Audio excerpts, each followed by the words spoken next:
Did you know there are 54 unnamed women mentioned in the Old Testament? And while their names aren't mentioned, their stories are so important. Now, we don't have time to tell you about all of them, but in this special bonus series that we're calling Unnamed Women of the Old Testament, we are going to tell you about 6 unnamed women and their incredible contributions to the overall narrative of the Bible.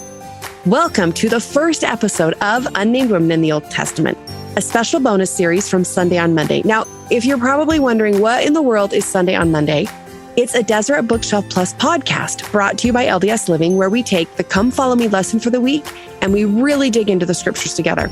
If you want to know more about us, click on the link in our description or go to ldsliving.com/Sunday on Monday for a free 30-day trial of Deseret Bookshelf Plus. Okay, so today we're going to talk about a very important unnamed woman in the Old Testament, and she's kind of in the beginning in Exodus. It's Pharaoh's daughter who saved baby Moses. But here's something cool.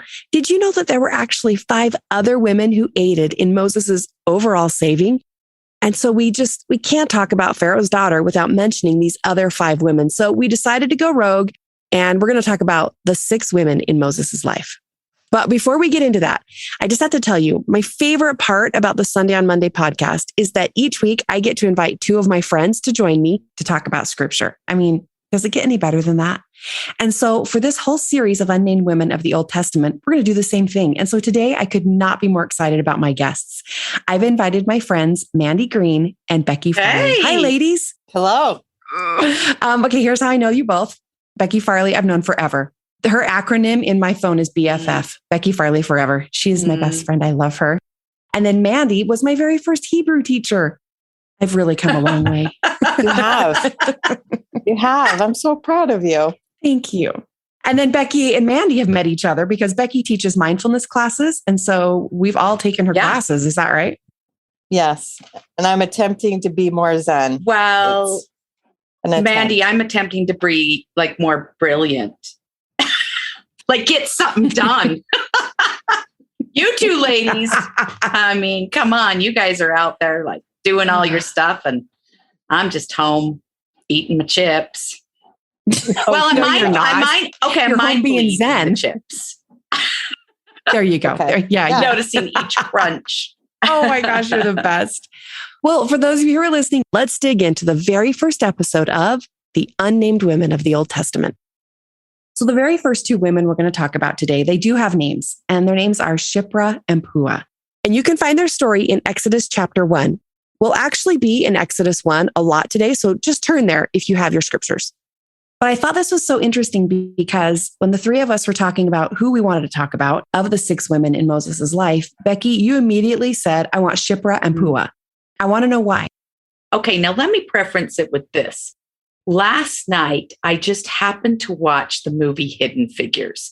And I don't know if any of you guys have watched that movie. Amazing. It's such a great movie. So it's about these 3 Black women at the height of civil rights in the early 1960s. And they all work at NASA. And they each have these amazing brains, these mathematical brains that basically changed the whole course of the NASA project. And without them, NASA could have never done what it did.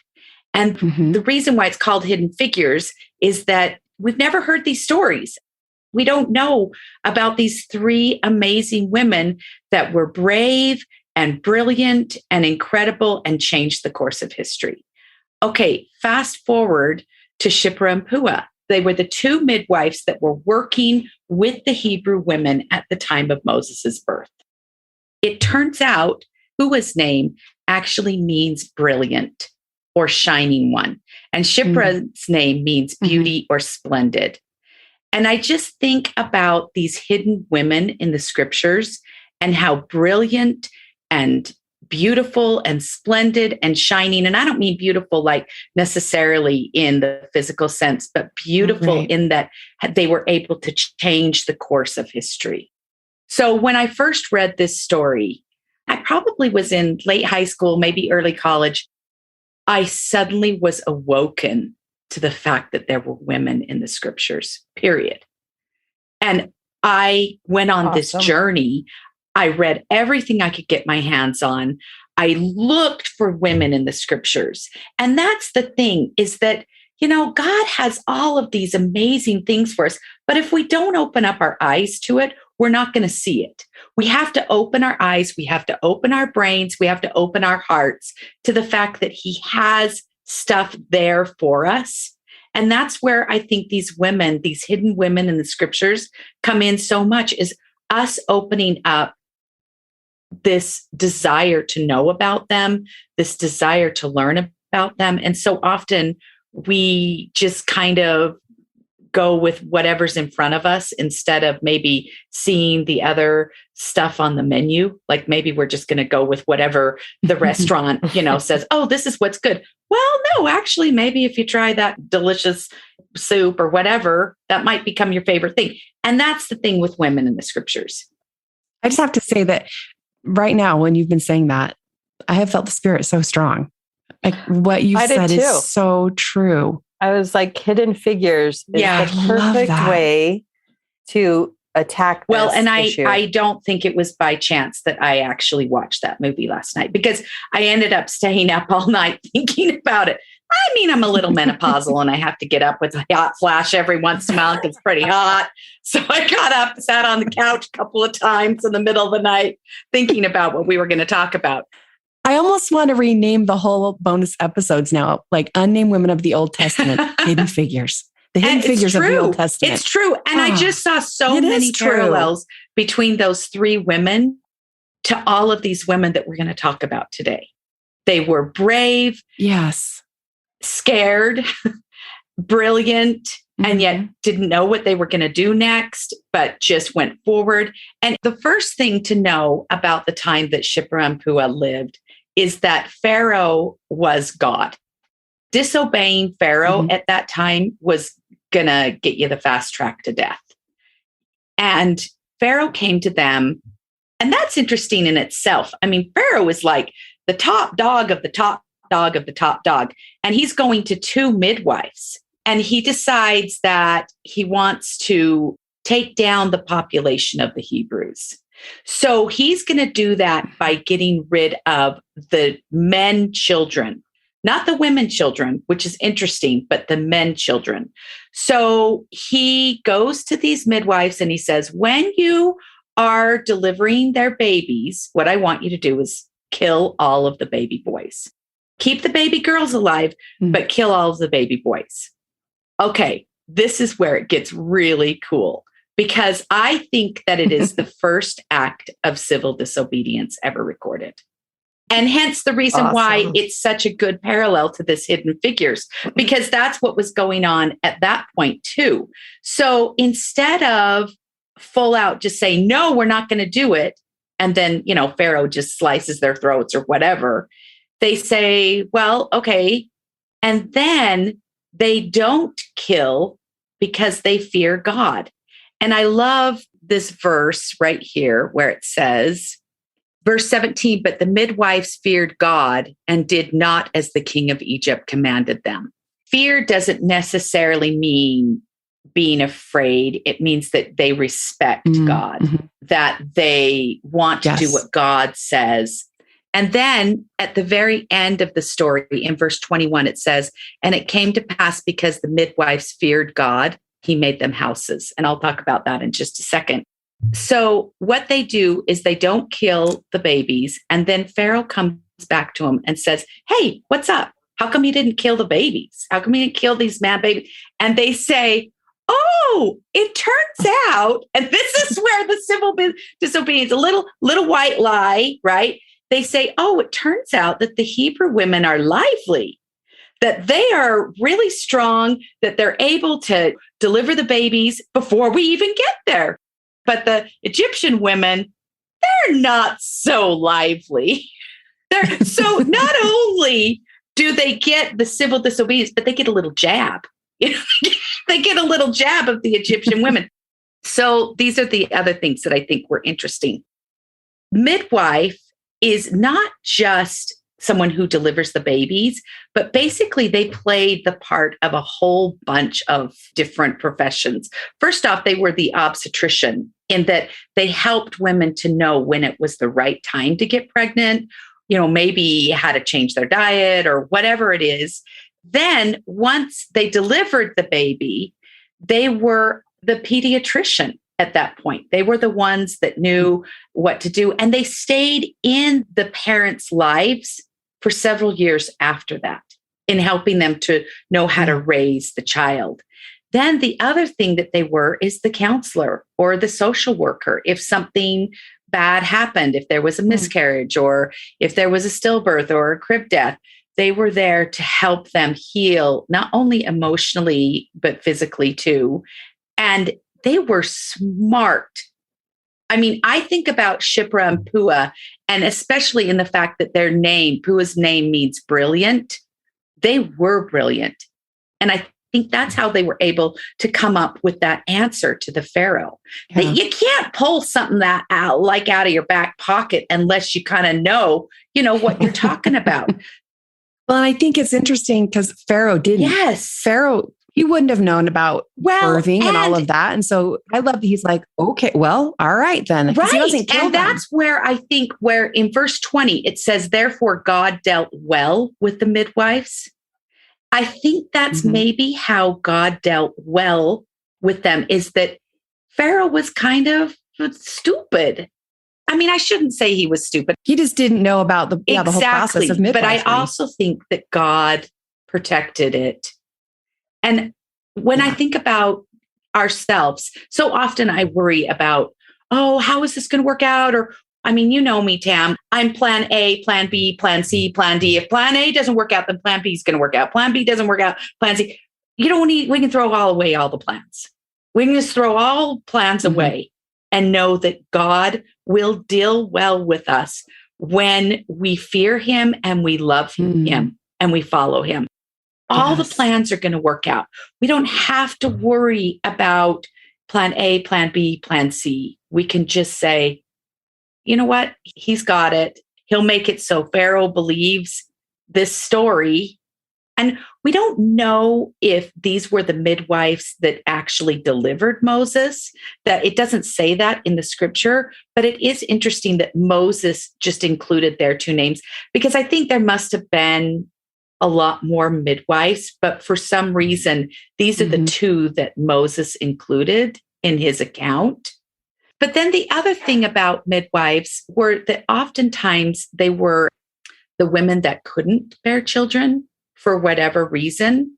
And so it's really cool at the end of the scriptural account that it says, because the midwives feared God, that he made them houses. And houses meaning that he gave them posterity. I'm not sure what that is, if they bore children after that, but we can assume that the midwives were young enough probably to bear children, and he made them houses. So they were blessed in a lot of different ways for doing this act of civil disobedience, which essentially brought forth, whether they were the ones that birthed Moses or not, they still moved this work forward and were brave. It adds power to the story if they were old and they had household, because then it really goes back to what you're saying, that God did deal well with them. And their plan A for sure didn't work out. And so this would be plan Z for them. If they were old, like, wow, look, God really did deal well with us. Well, and everything's about your house. Like, that's notoriety. That's like a place in the community. That's recognition, right? So someone who's just obscure, this hidden figure is once again brought into light. And I love how witty they are. Yeah. I mean, that's some thinking. I'm thinking of Alma when it's like, be cunning, but harmless. I just think of like the stupid starfish story where, maybe it wasn't Moses, Becky, but every single one of those lives matters in our world. And just what a beautiful thing about every single life. Absolutely. And I just think that they really helped people in the whole community not just understand God, but understand who God was in their life. This is something else that I thought was interesting, is that when you think about what happens, so this story comes before Moses, right? And then Moses has his civil disobedience against Pharaoh, and he doesn't do it he doesn't go in and slaughter everybody like what has happened in Genesis, basically. He is doing it with kind of civil disobedience, with the plagues. They wait it out. There's a plague, and then they wait it out, and then there's a plague, and then they wait it out. And it makes me wonder, where did he learn that from?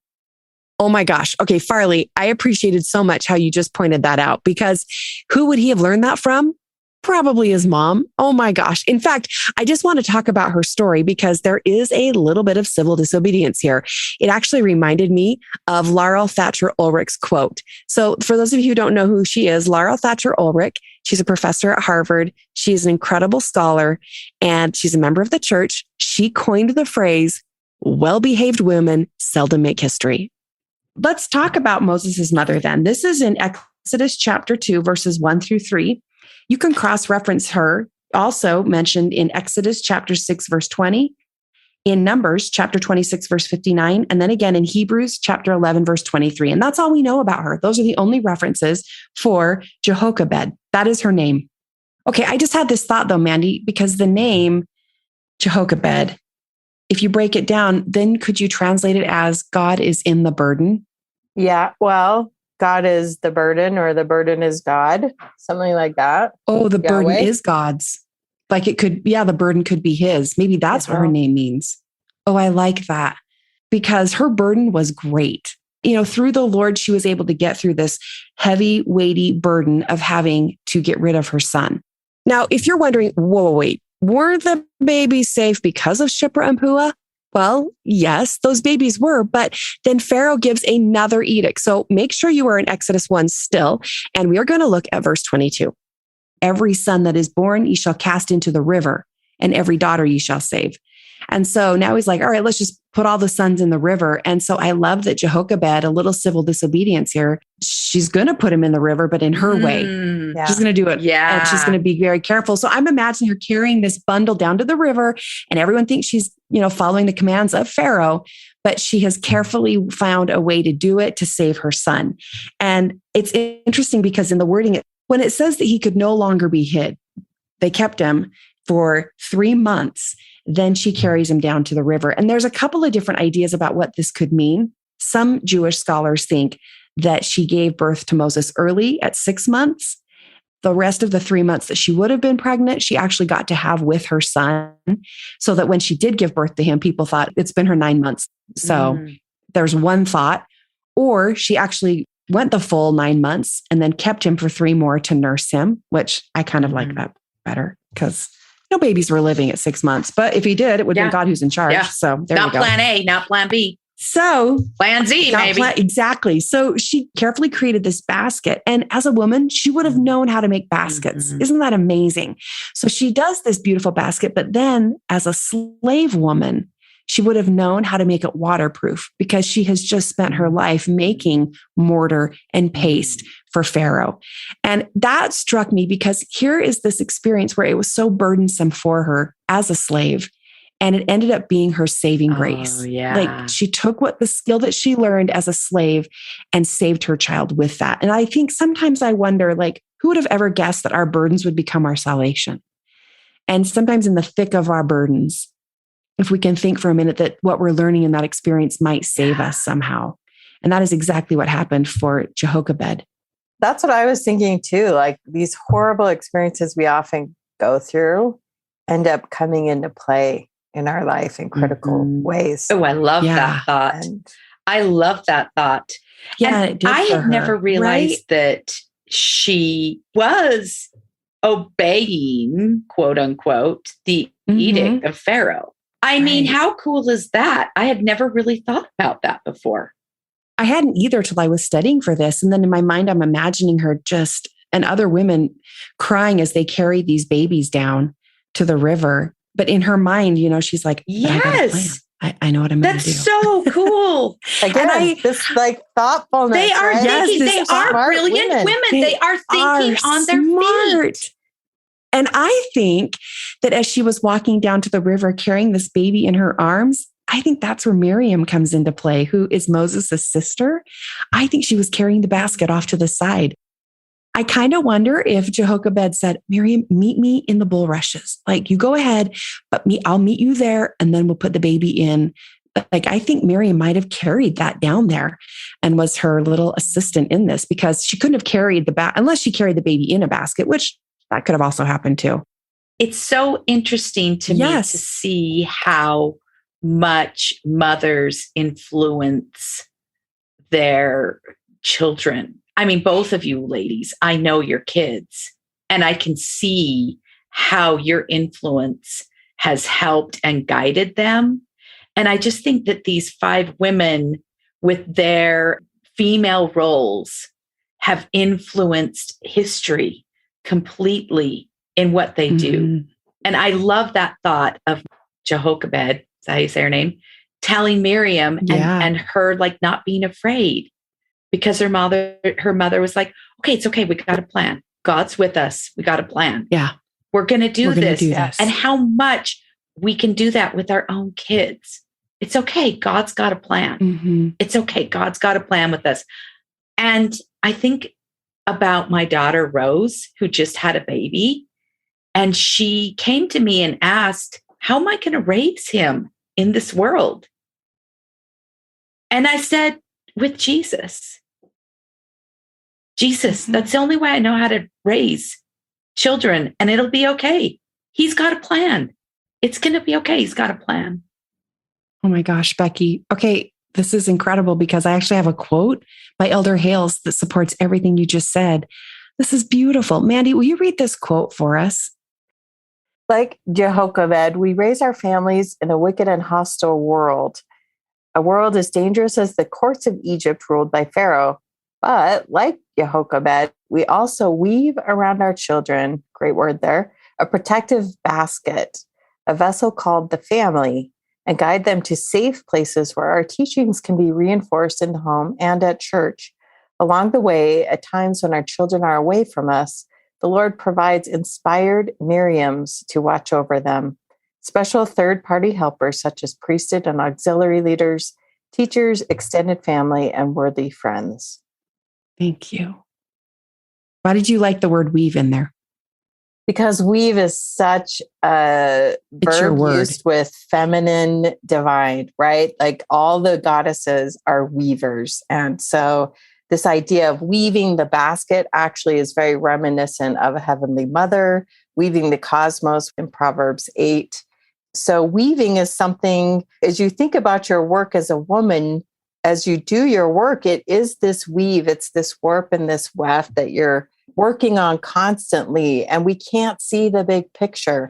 So we're weaving our little corner of that tapestry, and yet the gods have this good, big, gorgeous picture that they're weaving with us, right? So there's warp from them and there's weft from us, and we continue to just take that path and create these protective coverings and all of these things. If you think about glory is something that we wear. So I love that glory is also weight, because we have to be able to bear weight. And as we increase in glory, we increase our ability to handle these burdens, to be given weight. We're actually blessed to bear weight. And so that, of course, is reminiscent of the Savior. And imagine the weight that he bore and the consequent glory that he's able to wear after bearing such a burden. And so Jochebed's just this amazing example, as you talk about this, Tammy, of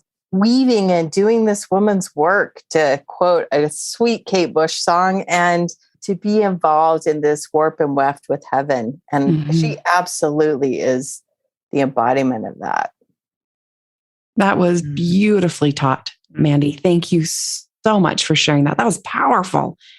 So at the end of that quote we just shared, he talks about the Miriams in our lives. And so that leads us to the next woman in Moses' life. So if you notice this theme, we have these women who are saving Moses. You know, Shiphrah and Puah saved him. His mother saved him. And then Miriam, his older sister, is going to save him. So Mandy is going to teach us about Miriam, and I'm so excited. I volunteered for Miriam because I'm like you, Becky. When I was 4 or 5, I went to my dad and I was like, I'm done reading the Book of Mormon. And I remember his face. It was horrified. I'm like, it's always men. It's always men. So this is a great opportunity for all of us. Now, Miriam is actually super heroic and super amazing. She is the prototype. Her name is going to be the prototype of women who are really, really critical in the work and the glory of our heavenly parents. She's actually the first woman given the title of prophetess. Mm-hmm. She's the first one to have the title Naviya. That's from the Jewish Women's Archive. So let me read this from that website. Though the meaning of the term prophet is here indeterminate, which I don't think it is, Miriam is the first woman ever to bear it. She becomes thereby the archetype of the female prophetic tradition, even as Moses heads the male. And so the word Navi in Hebrew means to gush up, to bubble up like a spring. And it's so interesting to me that Miriam is always found near the water, which is a very, very feminine symbol. Here she is, she's in the water, gushing up, providing an outlet for Moses. And then additionally, she's not just like, oh, mom, you're making me put this basket in. I'm going to get busted, right? Like he's following it all the way to Pharaoh's daughter. In fact, it would not surprise me as I'm talking that it was directed toward Pharaoh's daughter. And then she's there on the scene. Notice that she's always on the scene. So much of religion, I heard my wife's sister-in-law, Whitney, say, so much of what we do is about showing up. She said, showing up is half the battle. And Miriam is always there. She's always in proximity. And I think that's so instructive. But she has tremendous spiritual gifts and tremendous influence and power. I mean, she's there in the Nile when Pharaoh's daughter pulls the basket out of the water and is looking around and is there with this great alternative to, I know a wet nurse. I mean, think about the women right here. We tend to think in nursery stories, and I want us to elevate our thoughts to a more complex life situation. So here's Pharaoh's daughter. She's bathing with all her handmaidens. Can she get a wet nurse? Easy. Yeah, she probably has a palace full of them, right? At the time, Pharaoh has lots of different people bearing children. And so it's interesting that Miriam shows up, this Hebrew girl. She's like, hey, I know this woman. Pharaoh's daughter is no chump. I'm telling you right now. And she's like, okay, right? So instantly there's this unspoken, and I'm totally like adding my own take on this. Whether it's true or not, I want you to think about this exchange. And it's all done in the water with women and birth and like this understanding of women's burdens. And as she's like, I know a wet nurse that someone could take. And Pharaoh's daughter is going to see this is a Hebrew baby. This is probably someone very precious to this girl. And what the hey, we're going to go forward with this. And that's just the beginning of Miriam's tremendous, and I mean tremendous ministry. She has tremendous spiritual gifts. And the word for water is Mayim. Mayim. I need to talk about her name, don't I? Right. Like her name's Miriam. Talk about her name. Her name means, Mir I Mayim, right? So it can mean drop of the sea. Right. Or like Or Mayim, the star of the sea.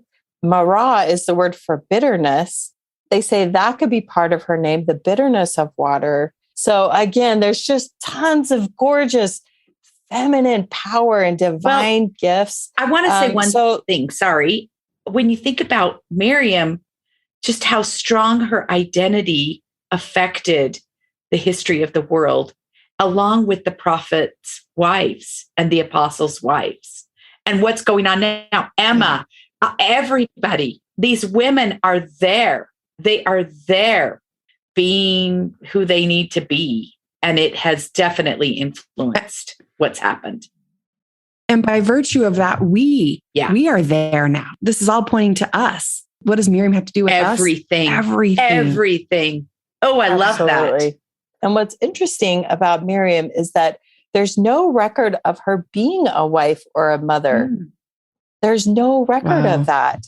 So if you find yourself in that position, I think Miriam is your gal. Yeah. I mean, look at the ability she's able to unlock and be part of heaven in this role that she plays. First of all, saving her brother who's going to lead the Exodus, but she's critical in the Exodus. And when she dies in Exodus 20, it says that they were without water. Boy, if that does not talk about all of a sudden, there's this famine in the land for this feminine power, prophetess, for this feminine figurehead, for the prophetess, for the role the word of the Lord, the divine, spring, righteous woman. There's no gushing forth. And so we're going to lose that balance when Miriam dies. Instead of this beautiful male-female balance, it says there's no water. Wow. And obviously I'm going a little crazy here, but I'm just pulling threads as fast as I can so that you as listeners are like, I have a lot to learn about Miriam. And this is just the beginning, but she's tremendous. That was so good. I love that. Yeah. Mandy, you wet my whistle, so Mandy. I hope so. I mean, go back because now I want to know more about Pharaoh's daughter, who is the unnamed woman in the story that we're talking about today. Okay, well, let's. You also said you wanted to take her, and I love that. I do because this is our unnamed woman right here. Oh, and I just got back from Egypt, and so I want to transport you just a little bit. Now, I'm telling you right up front, this is Mandy Midrash, but I was at the temple. What does Midrash mean? Tell us real quick. Oh, yeah.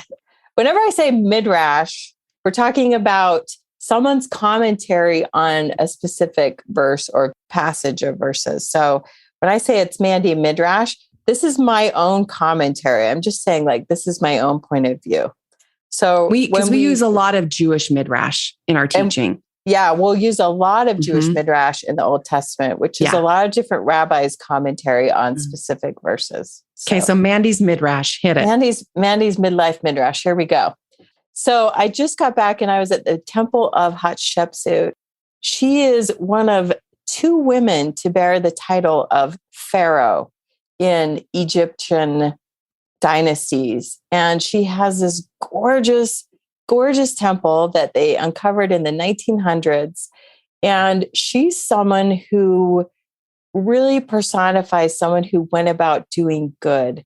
Now, I'm reading a book right now where one of the authors, it's called The Exodus Reality, one of the authors thinks that Hatshepsut could possibly be Pharaoh's daughter because she has a counselor named Senenmut who tutors her own daughter, and she gives to him over 60 titles.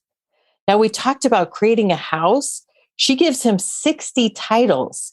He's not the Pharaoh because she's a co-regent with her son, who's not her son, it's her husband's son, Tutmosis III. So she's doing all of the ruling, and Tutmosis is becoming this powerful military leader. But what's really interesting is that Senenmut is someone with tremendous gifts and who's fostering all of these gifts. And so it just made me think about this actual story, whether it's Hatshepsut or not.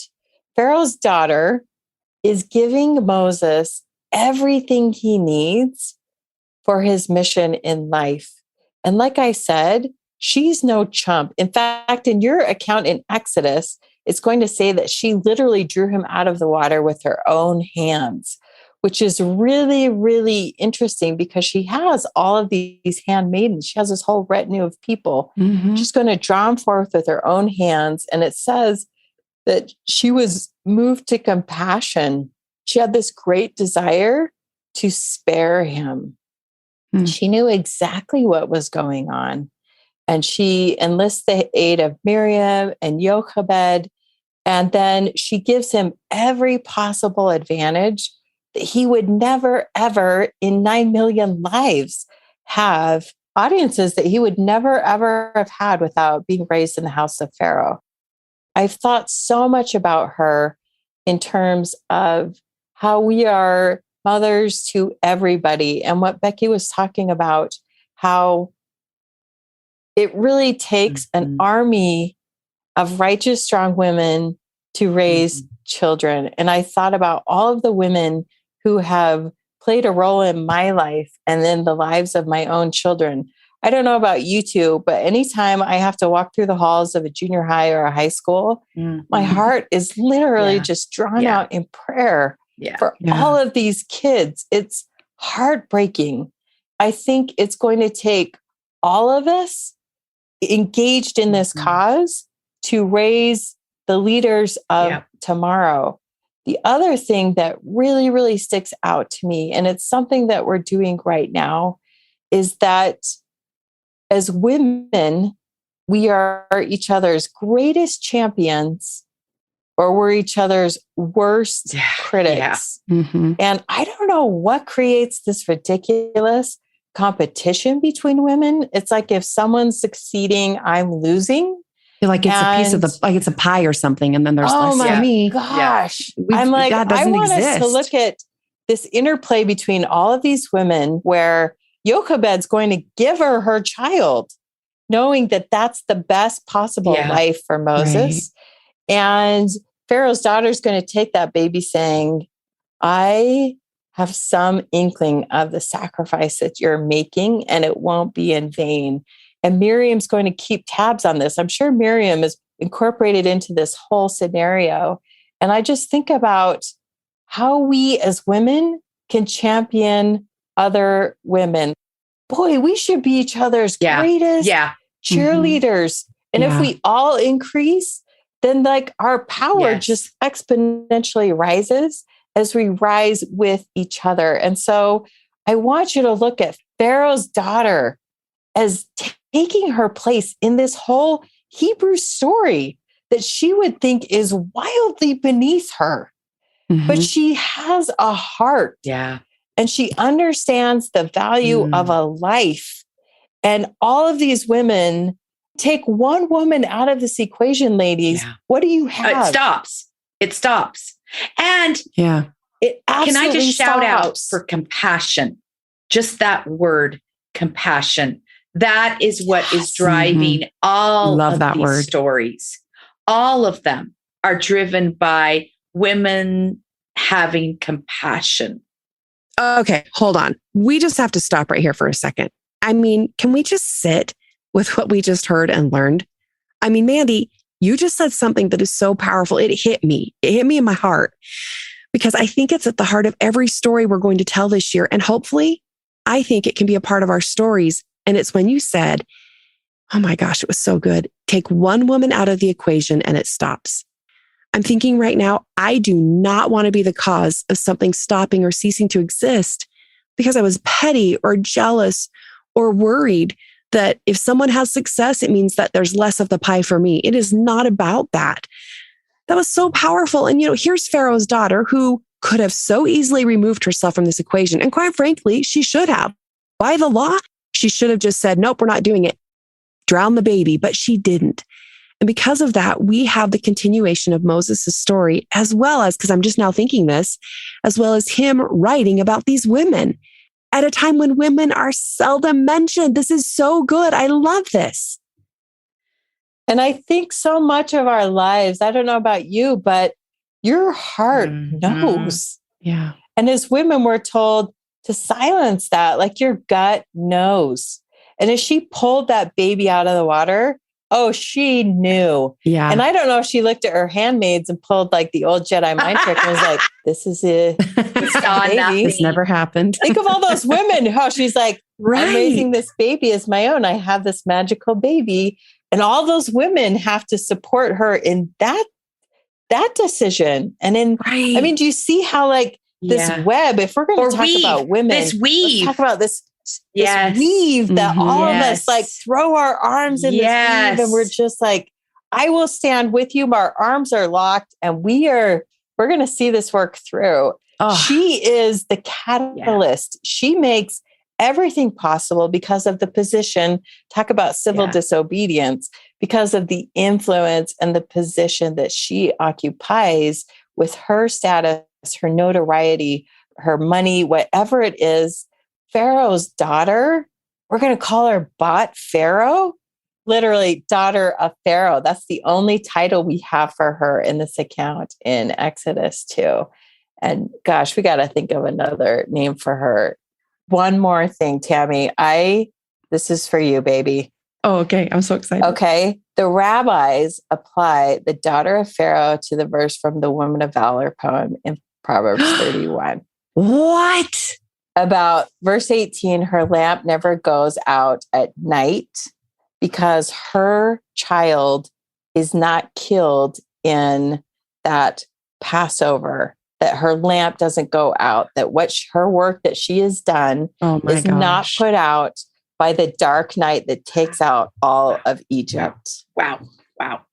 Oh my gosh. Wow. Okay. Well, Mandy, you are going to love this because in Proverbs chapter 31, which I can't wait. I love this proverb. In chapter 31, in verse 22, she maketh herself coverings of tapestry.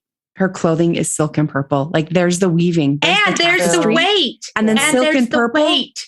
Yes, the weight that it has on you. And the royalty. The colors, the silk and purple is royalty. That is exactly. Only royal, wealthy people wore silk, and the color purple means royalty. Here she is, right in Proverbs 31. That's really cool. I never knew that. Oh, gosh. That's some good stuff, Mandy. There's another unnamed woman, proverb of a virtuous woman, which we'll talk about that later. But seriously, like, are you getting a feel for these women? Yes. I hope you are. Okay, well, then we just have to do this because in this idea of this weaving, the last woman we're going to talk about, she's going to weave in power. Moses' wife is going to weave in priesthood power into his tapestry. This is awesome. So cool. Okay, so we have to talk about Zipporah. So in Exodus, oh my gosh, I love her. In Exodus chapter 2, verse 21 is when Moses meets Jethro. And that is Zipporah's father. And he's the great high priest. That's what we know him as in the scriptures. And in fact, we're going to talk about him on the Sunday on Monday podcast when we get to Exodus chapter 2 and 18. And it is such a good story. But his name in Exodus chapter 2, verse 21 is Ruel, which means a friend of God. That may seem a little confusing because most of us probably know Zipporah's father as Jethro. He won't be called Jethro until actually Exodus 4 and then again in Exodus 18. But in Exodus chapter 2, verse 21, it says, and Moses was content to dwell with the man, and he gave Moses Zipporah, his daughter. Now, what I love about Zipporah is we talked about this last year when we did the Oath and Covenant of the Priesthood in Doctrine and Covenants, section 84. And my guest at the time was Professor Marcus Martins, and he teaches at BYU, Hawaii. And he was talking about how fascinating it is with the restoration that we have this new idea being restored to us and the role that women play in the priesthood. Here's what Marcus Martins said. And I see this idea that, the oath and the covenant of the priesthood, as we get into this together, in order to obtain the Father's kingdom, we can only obtain that together as a man and a woman connected by priesthood and sealed by priesthood. And then I butted in and I said, oh my gosh, well, then we have to go back to the very beginning of section 84 because the beginning of section 84 gives us the lineage of Moses's priesthood line and where he got his authority from. And it's through Zipporah. It's through his marriage to Zipporah that he is then given the priesthood power by Jethro. And it is so cool, this connection that she had to have been a believer then. She followed God. She was a covenant-keeping woman who understood the connection that priesthood power has in her life and in the life of her husband, because then there's a story in Exodus chapter 4, verses 24 through 26, where the Lord is angry with Moses because he refuses to circumcise his sons.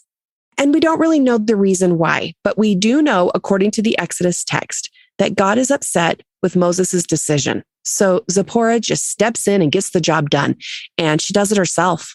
And in this really great resource book that I used by BYU professors Andrew Skinner and D. Kelly Ogden, they say this: Zipporah met the demands of justice, spared Moses further upset from the Lord, and ransomed him, as it were, giving him a fresh start. And I think there are so many women who do that. Here's what's important. Here's what we're going to do.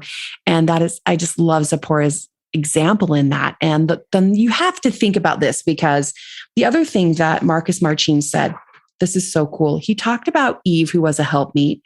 The word helpmeet in Hebrew is ezer ki negido. And ezer means help, ki means like or as, but the verb neged is almost this idea of these balances. And so here we have this idea of this helpmeet, this woman who is going to balance out and be equal with Adam. That is what Eve does. And that is what Moses and Zipporah did. They balanced each other out perfectly. Like Zipporah wasn't down here because she was a woman and Moses was up here. And I think so often as a little girl, I always viewed it that way, that men were up here and women were down here.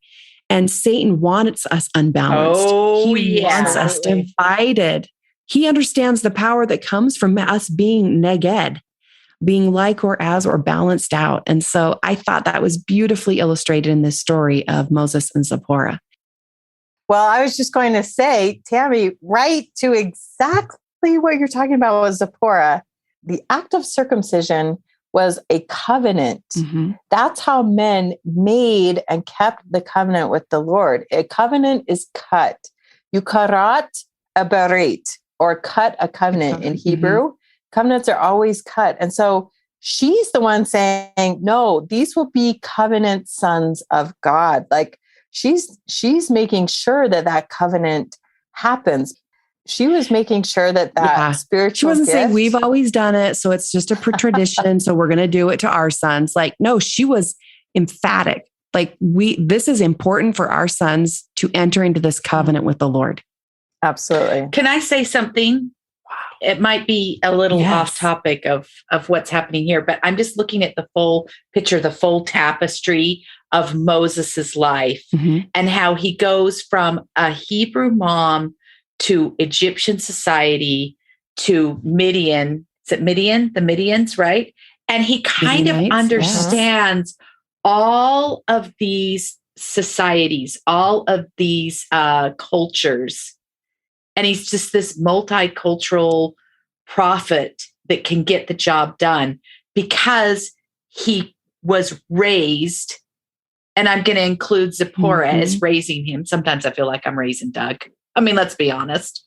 A little bit. Shout out to Doug. Gosh, I love him. He's got to raise me too. But you know what I'm saying. Doug's my husband.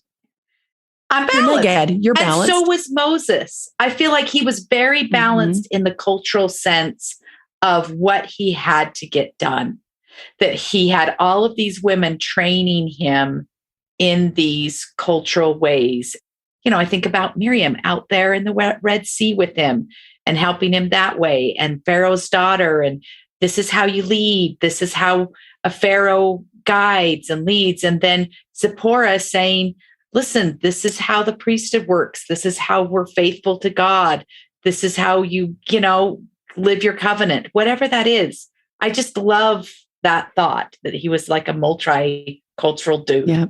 I love that. I do well, and too. You think about, how does Moses get access to Pharaoh?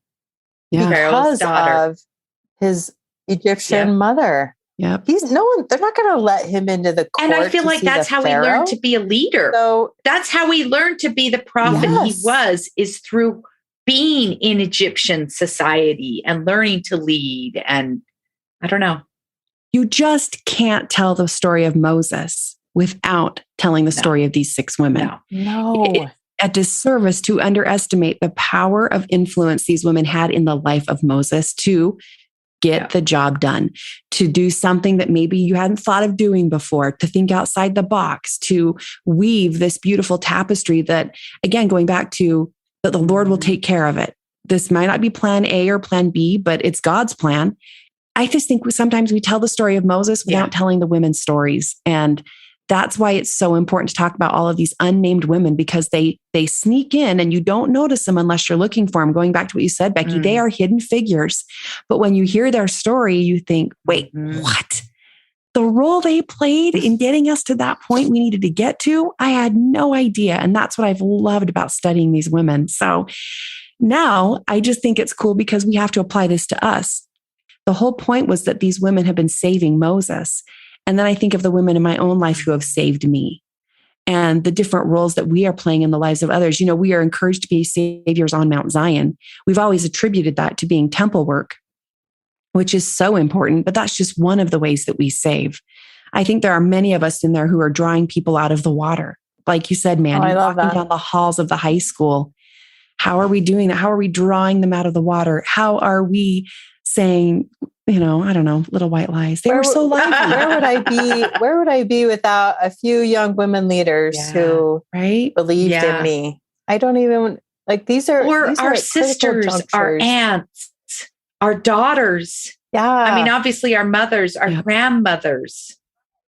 Our friends, right? Our friends that raise us. I mean, I think about, Bible study, how much over the years that has raised who I am, Tam. You have been like my mother in that case. Wow. You have helped me. I mean, I would say that about all of you. Definitely. You have been a Jochebed in my life. You have been a Miriam. You have been a Pharaoh's daughter. You have been a Zipporah.